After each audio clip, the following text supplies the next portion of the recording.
Folks, before we talk politics, we got to look at the map because this is where the headline meets the shipping lane. While Congress is voting to tie President Trump's hands on Iran, Iran is still testing the region.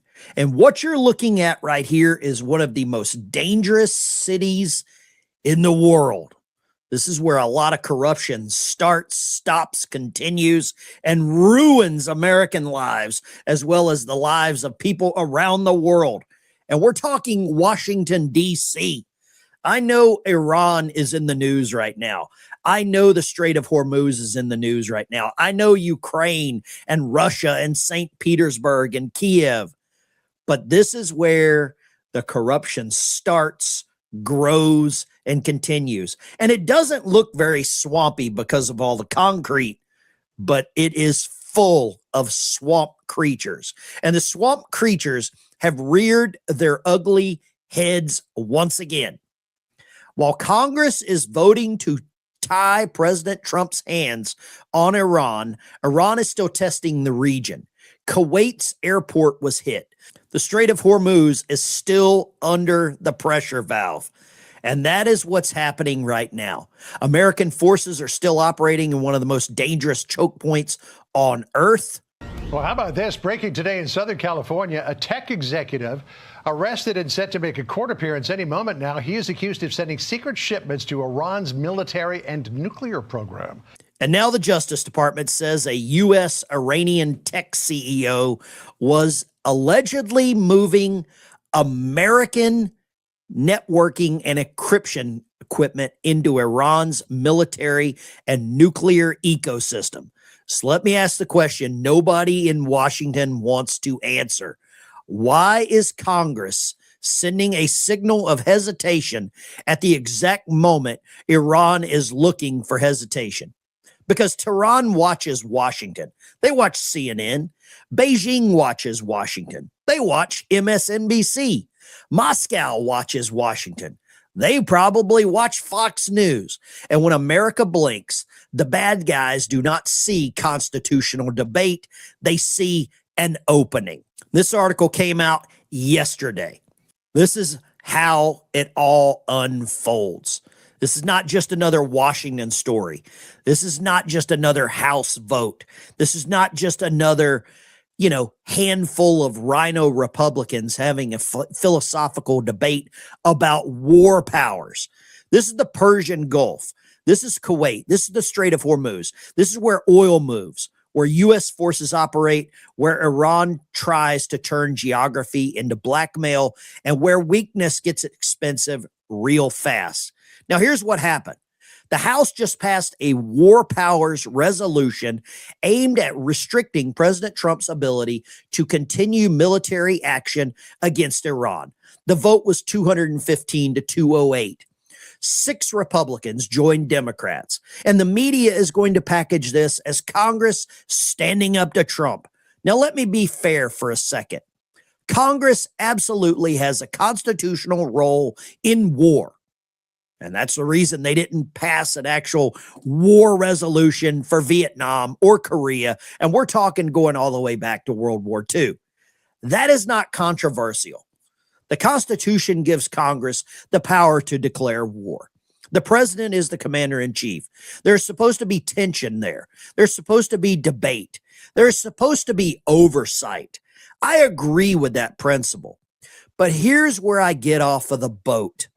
There is a difference between serious constitutional oversight and sending a symbolic signal of weakness while the enemy is still actively testing the region. And that's what this looks like, because the vote does not happen in a vacuum. It happens while Iran is still applying pressure. It happens while Kuwait has just been hit. It happens while Hormuz is still the center of global energy. It happens while the DOJ is alleging that American technology was being routed into Iran's nuclear and military establishment. That is not a side story. That is the whole story. And it also happens while an American soldier lost his life.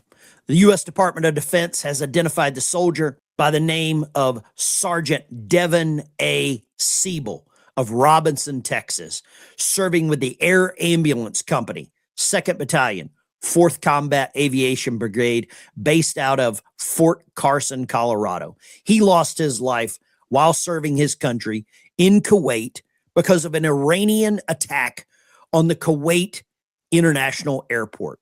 Rest in peace, soldier. You will be avenged. So this is what's happening.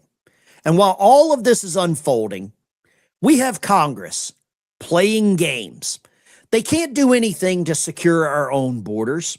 They can't pass the Save America Act. So what are they trying to do? They're trying to pass the Save Iran Act. And the President of the United States came out this morning with a very pointed True Social post, lambasting the Democrats and the Republicans. Says yesterday in a meaningless vote, the House voted 4 VAD Republicans and all of the Democrats to limit my war powers, right in the middle of my final negotiations to end the war with the Islamic Republic of Iran. Who would do such an unpatriotic thing? They know where the negotiations stand. The Democrats are fueled by Trump derangement syndrome. They would rather have our country fail than give me another of many victories. The 4 Republicans, that's a whole other story. They're grandstanders. They should be ashamed of themselves. I don't care where you're at politically here. I really don't. But when members of Congress are actively voting to stop the president from allowing another country that has targeted the United States for years with their DT America chants, taking American hostages, taking American lives. This is where, in my opinion, they have crossed my line. I am finished with so many of these people. And it doesn't make any sense why members of Congress care more about Iran than they do about the United States. Now, the president was on a roll. And the one thing about this, they can vote for this war powers resolution. The president can veto it. And then it goes to the Senate where they need another vote. And he can veto that. And then it'll have to go back to get a 2/3 majority to get passed. This is all pomp. This is all circumstance. This is so certain members of Congress can go back to their districts and they can campaign on, look what we did to the president. 15-208, with 4 Republicans breaking rank, including Thomas Massie, who just lost his re-election bid. The vote would mean the president would have to seek out congressional approval for any future military action. The bill now is going to be voted on in the Senate, so we'll see what happens there. Even if it does pass out of the Senate, Trump will just veto it, so it's more symbolic. It is entirely symbolic. I want you to look at the numbers here. That's the amount of people that want America to fail. 215 members of Congress want America to fail. They could very well be voting with Polly Market. And they wanted to fail against a person like this, Mojtaba Khomeini. Some don't even know if he's still alive. And this entire war powers vote, let's talk about that for a second. Because the resolution tells President Trump to withdraw U.S. forces from hostilities involving Iran, unless Congress formally declares war or authorizes force. On paper, that sounds clean.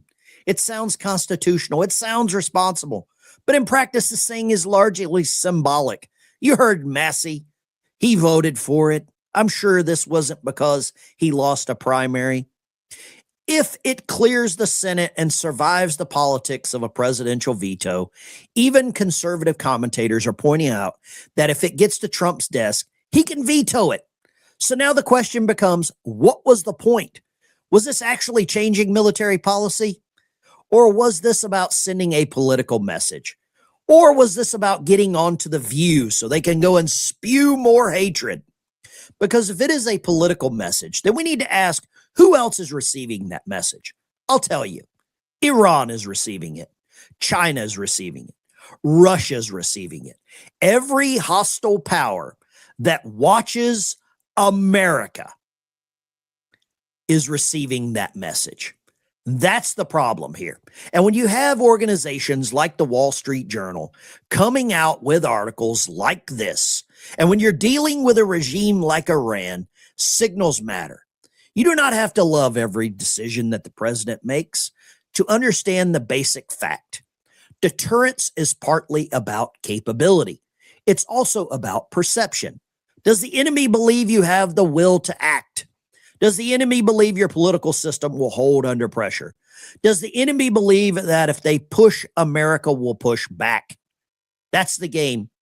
And right now, Congress is arguing about restricting Trump while Iran is testing the Gulf. That's bad timing.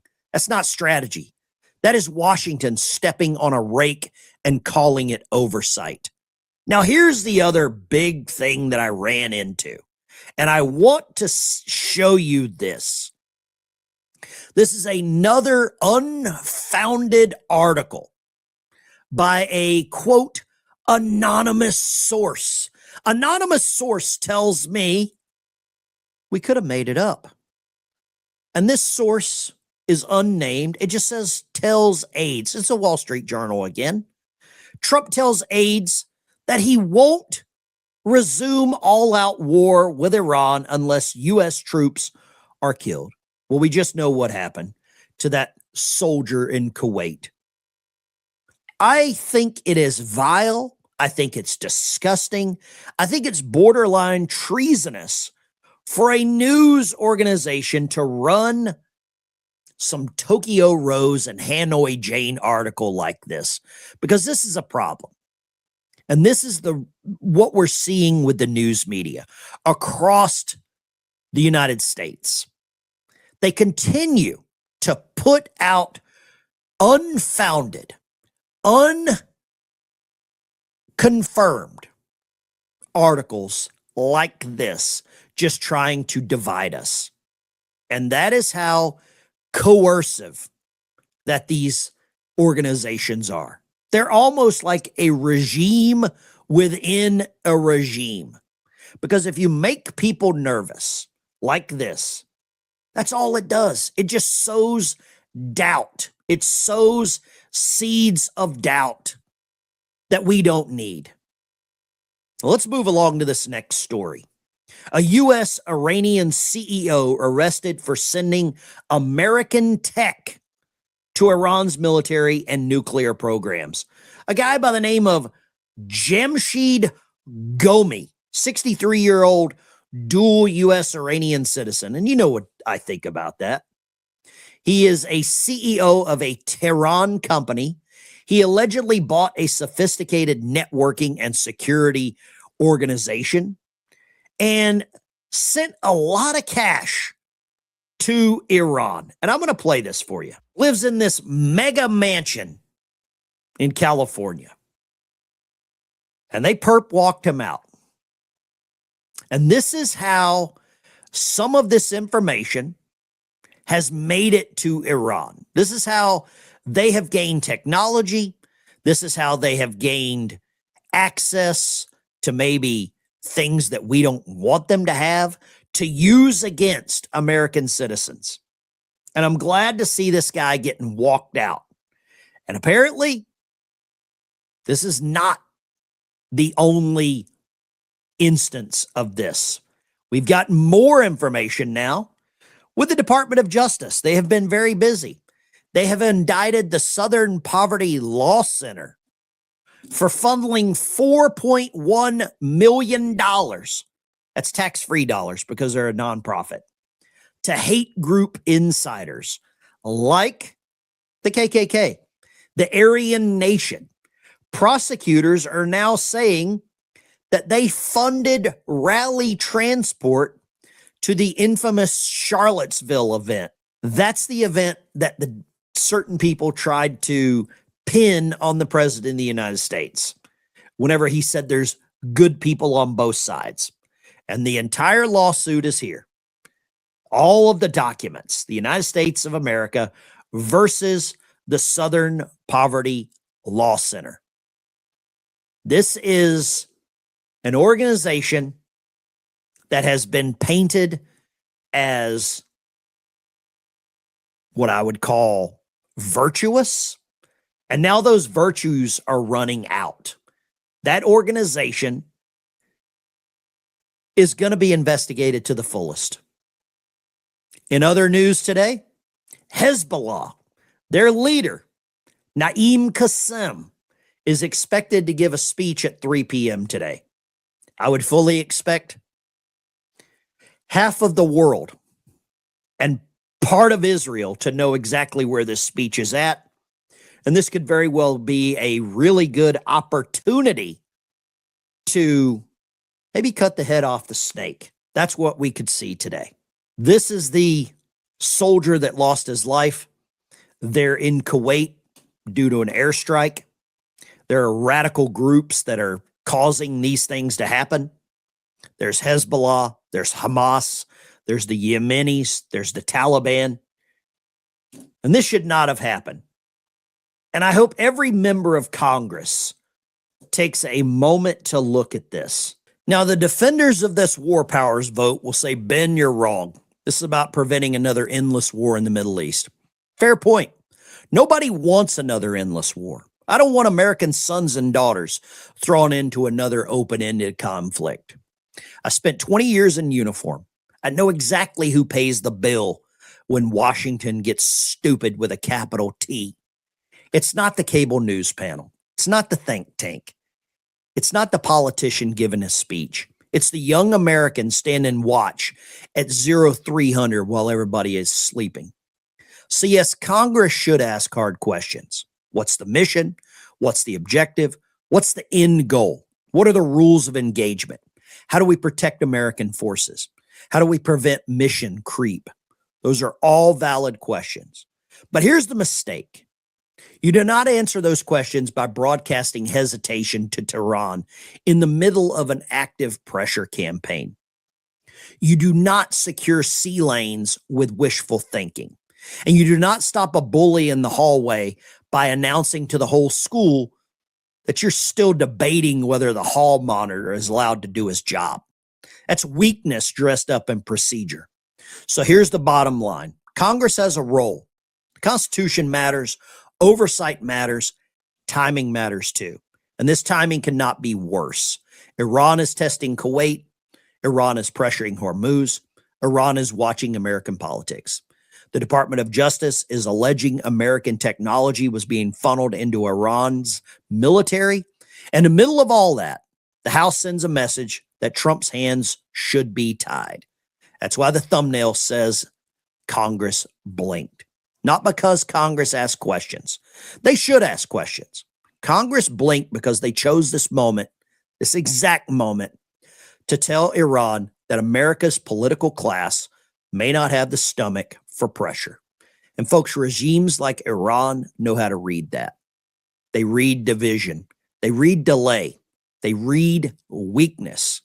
And they ask one question: how far can we push before America pushes back? That's the danger.